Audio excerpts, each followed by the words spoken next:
আল্লামা দেলাওয়ার হোসাইন সাইদি রহমতুল্লাহ আলাইহি উনি এমপি ছিলেন না?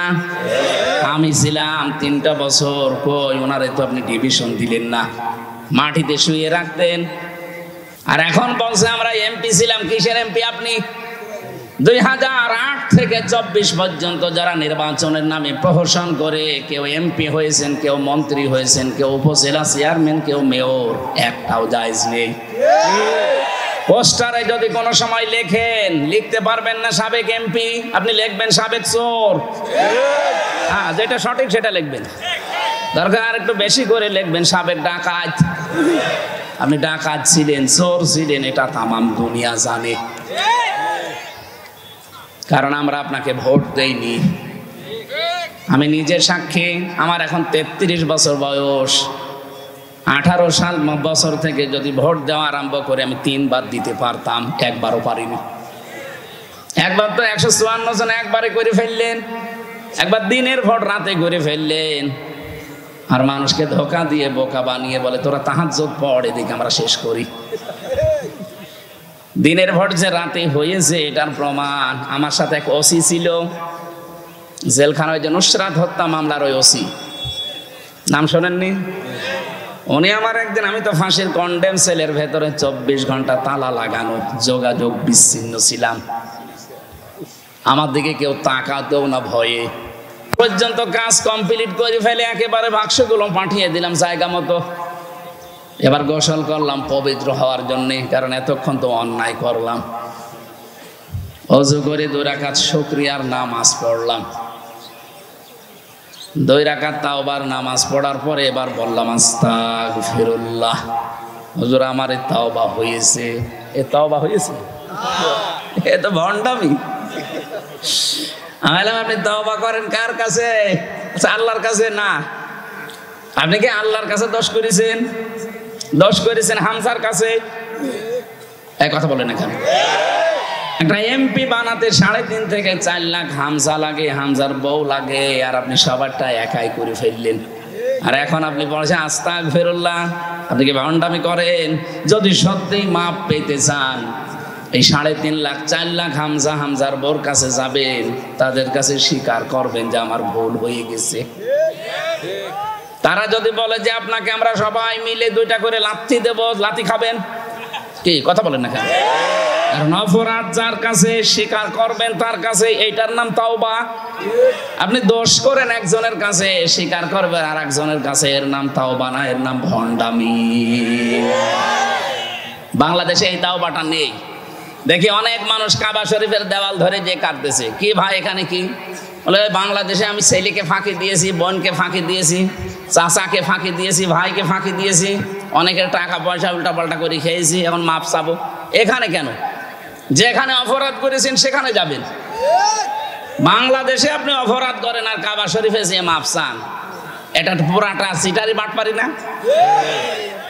এই দেশে যারা সবচাইতে বেশি আত্মসাৎ করেছে টাকা পয়সা, জনগণের সম্পদ, তারাই দেখতাম কাবার পাশে যে ওই টাওয়ারে, যেখানে কাবা দেখা যায়, যে বসে থাকতো। আপনাদের দরবেশকে আমি 2 বার দেখেছি।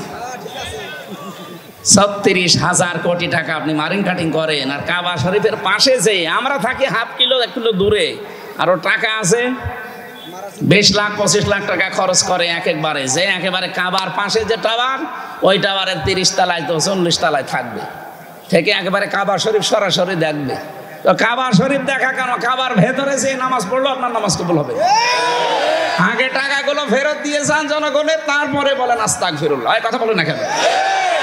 ওসি আমারে বলছে হুজুর তাহলে আমি করবো কি? করবেন কি মানে? আপনার একটা উপায় আছে, এই 3.5 থেকে 4 লাখ মানুষের কাছে যে আগে স্বীকার করেন, ওরা যদি মন থেকে বলে ঠিক আছে জান মাফ করে দিলাম, তাহলে মাফ পাবেন। কিন্তু আশ্চর্যের বিষয়, এই 3.5 লাখ 4 লাখ হামজার ভেতরে অনেক হামজা এই কয়েক বছরে মরে গেছে। এক কথা বলেন না কেন? আপনি তাদের কাছে মাপ চাবেন কি করে? সুতরাং আপনার মাপ নেই। জালেমাকে টিকিয়ে রাখতে যারা যেইভাবে কাজ করেছেন, আপনার কপালে আপনি নিজে আগুন লাগিয়েছেন। আপনি কি জানেন আপনি কিন্তু আল্লাহর মামলার আসামি এখন? এই দেশের 1628টা চেয়ারে যারা বসেছিলেন, 1628টা চেয়ারে যারাই বসেছিলেন এই 15.5 বছর, প্রত্যেকেই হয় জালেম না জালেমের দোসর। সংস্কার যখন আরম্ভ হয়েছে আমরা আহ্বান জানাবো, বারবার দাবি জানাচ্ছি যে 1628টা চেয়ারে যেন কোনো জালেম না থাকে, জালেমের দোসরও না থাকে। এদেরকে সবগুলো বিদায় করে। 2732 জন মানুষকে হত্যা করেছেন আপনি। কয় তারা? এখনো তো কাউকে ধরা হচ্ছে না, বিচারের আওতায় আনেন না কেন?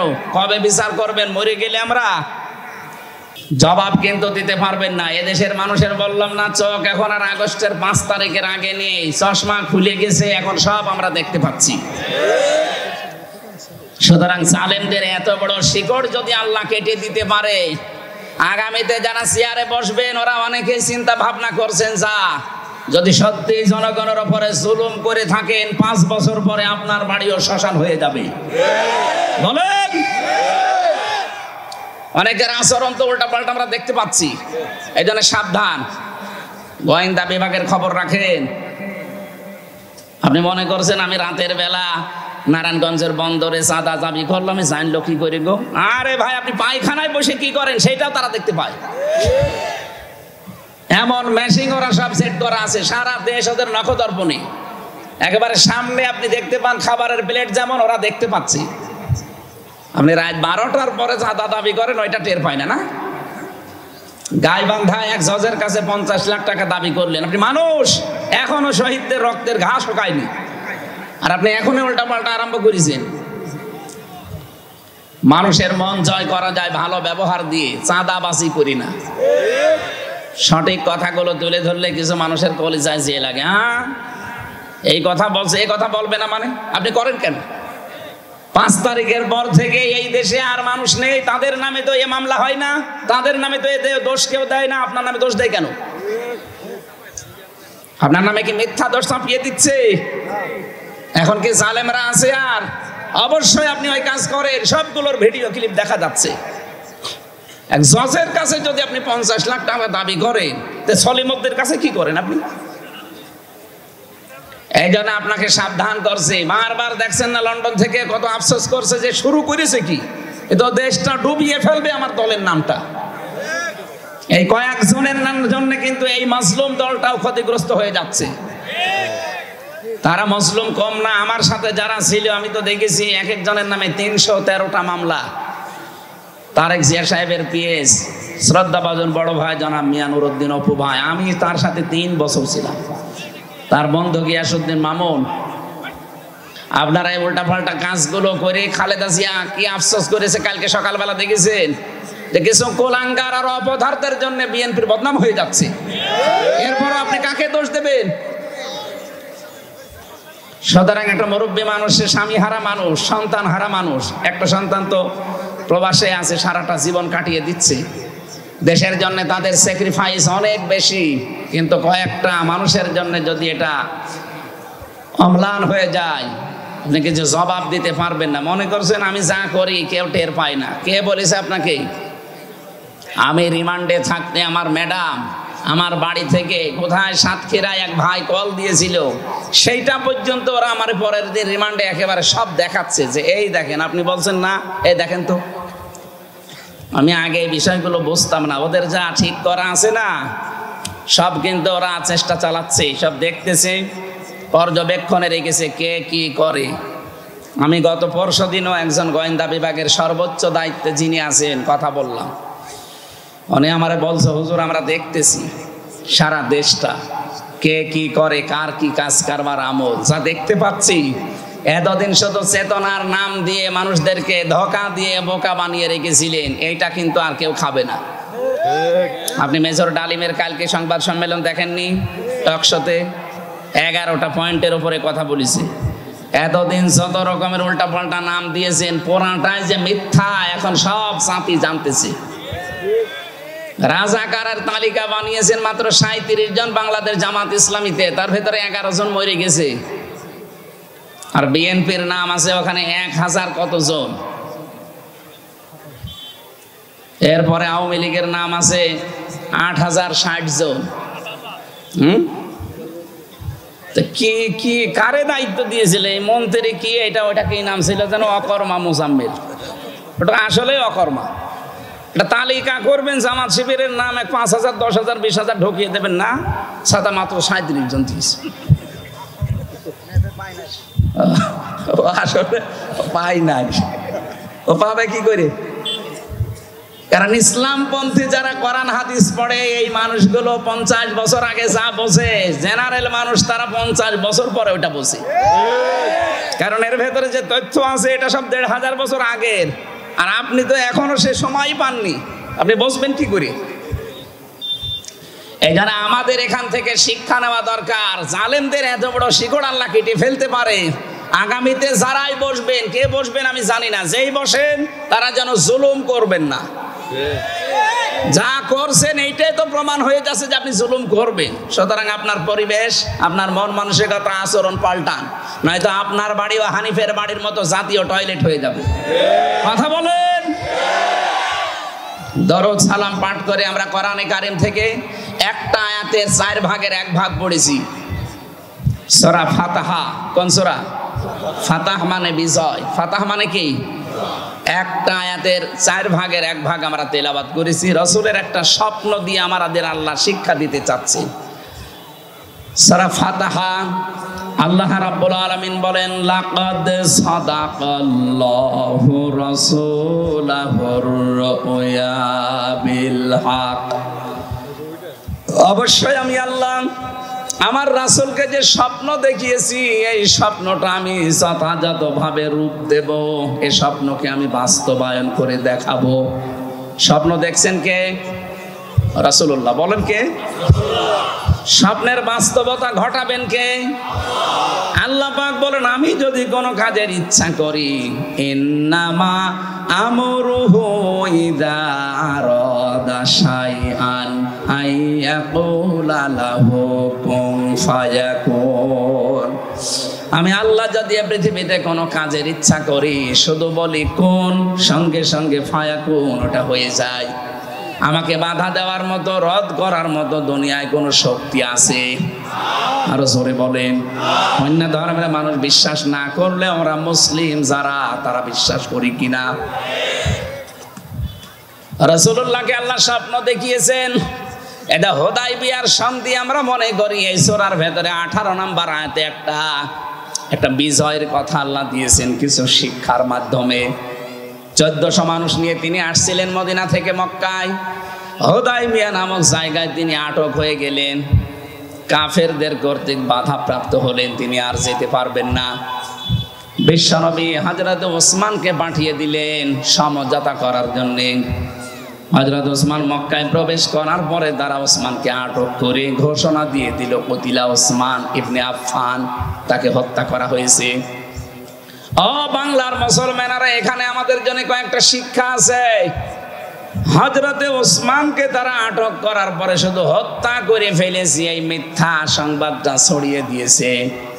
নবীজি সংবাদটা কানে যাবার পরে 1400 সাহাবীর ভেতরে একজন নেই, হযরত ওসমান। 1399 জনকে বললেন, তোমরা যে হজের ইহরাম পরে এসেছো, খুলে ফেলো, সাধারণ পোশাক পরো। দোহার বাসে এদিকে তাকান।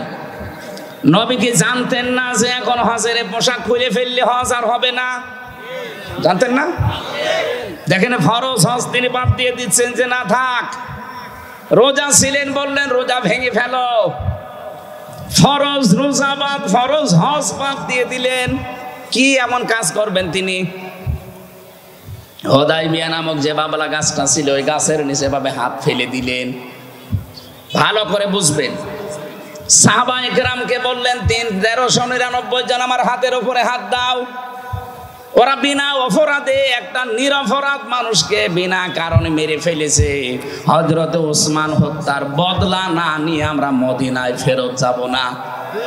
দরকার হয় এই 1399 জন জীবন দিয়ে যাব, একজনও যাব না। তিনি বায়াত করাচ্ছিলেন। এই বায়াত হঠাৎ করে ফেরেশতা জিবরাইল এসে আয়াতের অর্ধেক অংশ তার কানের কাছে শোনালেন। লাকাদ রাদিয়াল্লাহু আনিল মুমিনিন إذ يبايعونك تحت الشجرة فعلم ما في قلوبهم এই এদিকে তাকান আল্লাহ গ্যারান্টি দিচ্ছেন লাকাদ রাদিয়া এখানে যারা আরবি গ্রামার জানে রাদিয়া এটা মাজির সিগা এটা অতীতের শব্দ এটা পাস্ট আল্লাহ পাক বলেন অবশ্যই আমি আল্লাহ রাজি হয়ে গেছি রাজি হব না রাজি হয়ে গেছি আমি আল্লাহ নিজে রাজি হয়ে গেছি আনিল মুমিনিনা এই মুমিনদের উপরে যেহেতু বহু বচন দিয়েছেন তার মানে 1399 জন যারা আছে সবার উপরে আমি আল্লাহ রাজি হয়ে গেছি